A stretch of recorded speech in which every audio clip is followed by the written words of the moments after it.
Getz Forgetz. Let's get dialed in.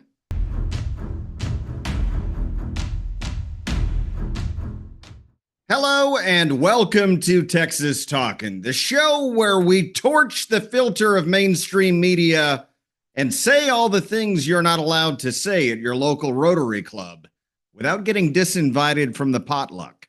I'm your host, Shilo Platts, triggering leftists with an iconic cowboy hat and a smile. Tonight, we turn our attention to a stunning political collapse right here in Southeast Texas. A once unshakable fixture of local politics just got the electoral equivalent of being left on red. I'm talking about Mike Getz, longtime Beaumont city councilman and once a bulldog of conservative politics, until he started biting the wrong people. Mike Getz lost his seat last weekend to newcomer Joey Hilliard, and everyone's asking the same question. What the hell happened to Mike Getz? Did voters forget who he was?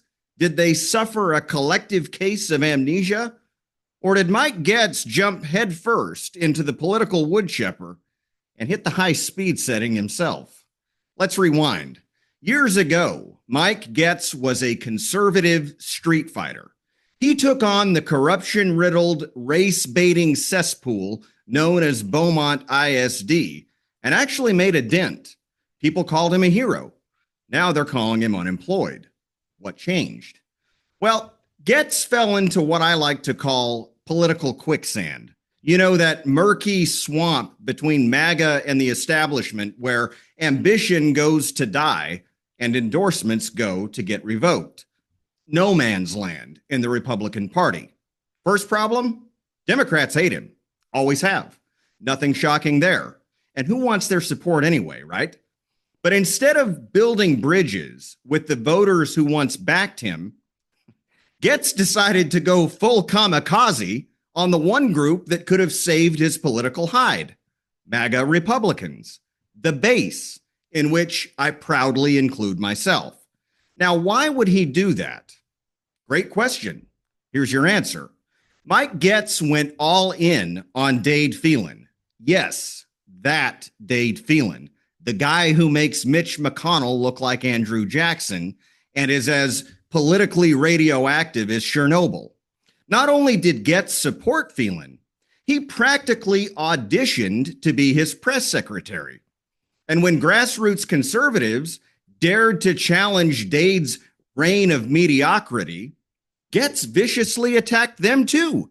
At one point, even telling Ken Paxton, the most popular Republican in the state, to go to hell on Facebook. Really, Mike? I mean, this is not complicated. If you walk into a MAGA bar, slap the brisket out of everyone's hands, and scream, "Long live the swamp," you don't get votes. You get thrown out faster than a tofu platter at a Baptist barbecue. So Getz found himself with no base. Democrats hate him. Establishment Republicans backed away largely due to allegations of personal misconduct that I won't bother repeating on this show. And MAGA voters, they remembered. Now look, I don't take joy in anyone's political demise. Well, almost anyone. But this is a teachable moment for every Republican incumbent watching.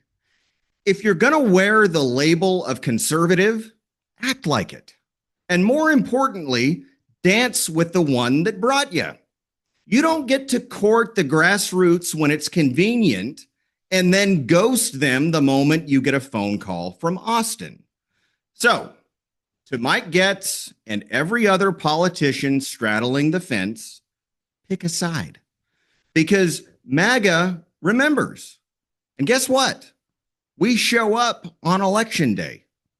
That's it for tonight's Texas Talkin special report.